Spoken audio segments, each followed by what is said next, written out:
Hey guys, bienvenue de nouveau sur la chaîne Fabrizio et là comme toujours pour vous tenir au courant du marché des transferts. Aujourd'hui, plusieurs informations sont à signaler. Nous sommes toujours présents pour vous tenir informés de tout ce qui se passe sur le marché. N'oubliez pas de liker cette vidéo, d'activer la cloche des notifications et de faire partie de la famille, car nous sommes toujours là pour vous apporter les dernières informations. On commence avec une information qui avait été annoncée en exclusivité ici sur la chaîne il y a presque une semaine. C'était vendredi dernier. Je vous avais expliqué que Rodgers allait rejoindre Chelsea, mais que dans le cadre des discussion, Alejandro Garnacho pouvait lui aussi partir vers Aston Villa. Désormais, l'accord entre Aston Villa et Alejandro Garnacho est conclu, finalisé. C'est un Here we go. Mon information est claire. Il s'agit d'un prêt avec obligation d'achat avec le salaire du joueur pris en charge par Aston Villa. Du côté de Chelsea, on estime que cette obligation d'achat est très facile à atteindre. Extrêmement probable, presque comme une arrivée garantie d'Alejandro Garnacho à Aston Villa en 2027. C'est donc un point très important. Il existe une obligation d'achat presque garantie. Alejandro Garnacho devrait ainsi devenir un joueur d'Aston Villa en 2027. Le contrat qu'il signe maintenant avec Aston Villa, avec ce potentiel transfert définitif en 2027, sera valable pour 4 ans. Le rôle d'Unai Emery a également été essentiel. Garnacho était aujourd'hui à Birmingham. Il a rencontré Unai Emery et a donné le feu vert final à l'opération.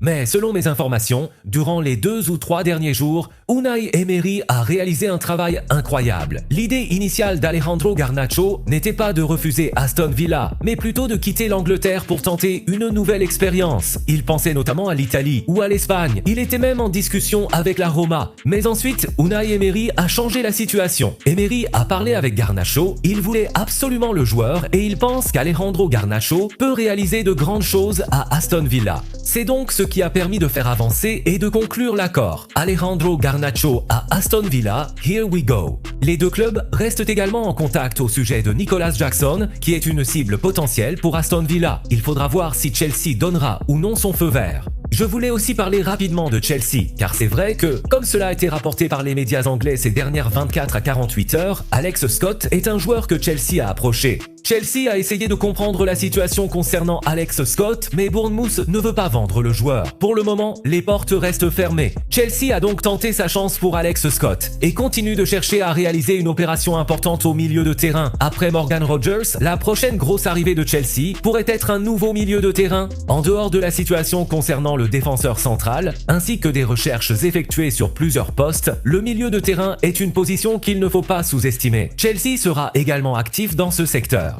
Avant de parler des ailiers du Real Madrid, il faut également évoquer plusieurs éléments concernant le club. Tout d'abord, il y a de nouvelles rumeurs concernant Aurélien Tchouaméni et Manchester United. Manchester United continue d'essayer, le club veut absolument rendre cette opération possible. Je vous l'avais expliqué plusieurs fois en mai, en avril et en juin. En interne, Tchouaméni est considéré par Manchester United comme le milieu de terrain idéal, le joueur rêvé. Il représente le profil parfait grâce à son leadership, son niveau d'élite et son rôle de milieu défensif international. Il est vu comme le successeur idéal de Casemiro. Mais Casemiro a aujourd'hui signé à l'Inter Miami. C'est officiel, c'était une information exclusive annoncée dès mars. Concernant Aurélien Tchouaméni, mes informations indiquent qu'il a déjà signé son nouveau contrat avec le Real Madrid. Tout est donc terminé. Le nouveau contrat est signé. C'est un joueur très important pour José Mourinho. Mourinho poussait pour conserver Tchouaméni. La tendance actuelle est donc très claire. Aurélien Tchouaméni reste au Real Madrid et signe un nouveau contrat. Après Tchouaméni, il faut également parler d'autres joueurs du Real Madrid. Mais avant cela, il est important de clarifier la situation d'Eduardo Camavinga. Beaucoup de questions concernent Camavinga, notamment par rapport à Chelsea, Manchester United et tout le reste. Ce qui s'est passé est le suivant. Manchester United a eu des discussions avec les agents de Camavinga afin de comprendre la situation du joueur. Le club a également fait la même chose avec Manu il y a quelques jours ou quelques semaines. Manchester United cherche toujours un milieu défensif. Mais comme je vous l'ai toujours expliqué concernant Camavinga, la seule manière pour Manchester United ou n'importe quel autre club de le recruter est d'obtenir le feu vert du joueur. Actuellement, le message qui vient de Camavinga et qui est le même depuis mai, juin et juillet est qu'il veut travailler sous les ordres de José Mourinho et essayer de rester au Real Madrid afin de relancer sa carrière dans le club. Camavinga ne veut pas quitter le Real Madrid, il veut rester et continuer au club. Si, entre maintenant et la fin du mercato, le Real Madrid discute avec Camavinga, si Mourinho parle avec lui ou si Camavinga échange avec eux, nous verrons ce qui se passera. Je ne sais pas si la situation peut évoluer et si Camavinga pourrait ouvrir la porte à un départ. Si cela arrivait, la Premier League serait évidemment une destination très probable. Mais pour le moment, la décision de Camavinga reste de rester au Real Madrid. Il veut continuer au Real Madrid et jouer pour le club la saison prochaine. Nous verrons donc ce qui arrivera d'ici la fin de l'été. Pour l'instant, telle est sa position. Beaucoup de questions concernent également Gonzalo Garcia. C'est vrai que Fulham s'intéresse au joueur. Ce n'est pas un intérêt nouveau, notamment parce qu'Arbella connaît très bien le joueur et apprécie énormément ses qualités. Rappelez-vous qu'en janvier, Arbella avait décidé que Gonzalo Garcia devait rester. Il avait reçu de nombreuses propositions venant d'Allemagne, d'Italie, d'Espagne et d'Angleterre. Arbella avait estimé que le joueur devait rester ici, Andri Parsol. Cela montre le niveau de confiance qu'Arbella possède envers Gonzalo Garcia. La position du Real Madrid actuellement est qu'ils sont conscients de l'intérêt de Fulham, mais qu'il existe au moins 7 ou 8 autres clubs intéressés par Gonzalo Garcia. Il y a donc beaucoup de clubs qui apprécient le joueur, mais le Real Madrid veut pour le moment laisser Gonzalo Garcia travailler avec José Mourinho, progresser avec José Mourinho, puis décider de la suite. Actuellement, il n'y a toujours pas de feu vert du Real Madrid pour le départ de Gonzalo Garcia. En revanche, comme je vous l'ai expliqué hier, il existe par exemple un feu vert pour le départ de Mastanto seul, ainsi que pour la situation de Raúl Asensio. Concernant également les ailiers, je voulais clarifier plusieurs situations. La première concerne Crysencio Somerville à Al Hilal. L'accord est conclu. Le joueur a donné son accord pour rejoindre Al Hilal et c'est un Here we go. Le transfert va rapporter 55 millions de livres sterling plus 10 millions de bonus à West Ham. Crysencio Somerville rejoint donc la Saudi Pro League et Al Hilal.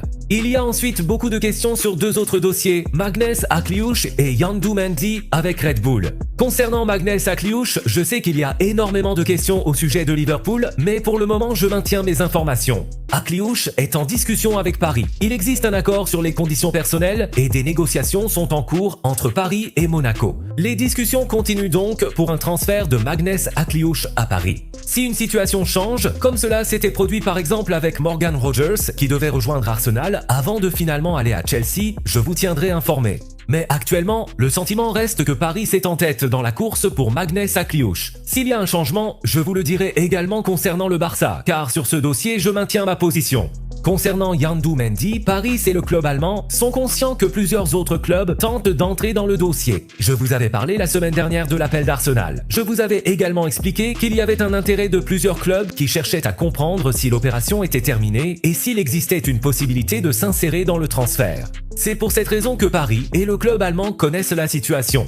Mais le PSG reste en négociation avec l'Ajax. Le PSG ne quitte pas la course. Paris continue les discussions avec Yandu Mendy et Lake pour Yandu. La situation reste donc inchangée. Si cela évolue, je vous tiendrai informé. Comme toujours, n'oubliez pas de liker cette vidéo, d'activer la cloche des notifications, de vous abonner à la chaîne et à très bientôt. Ciao.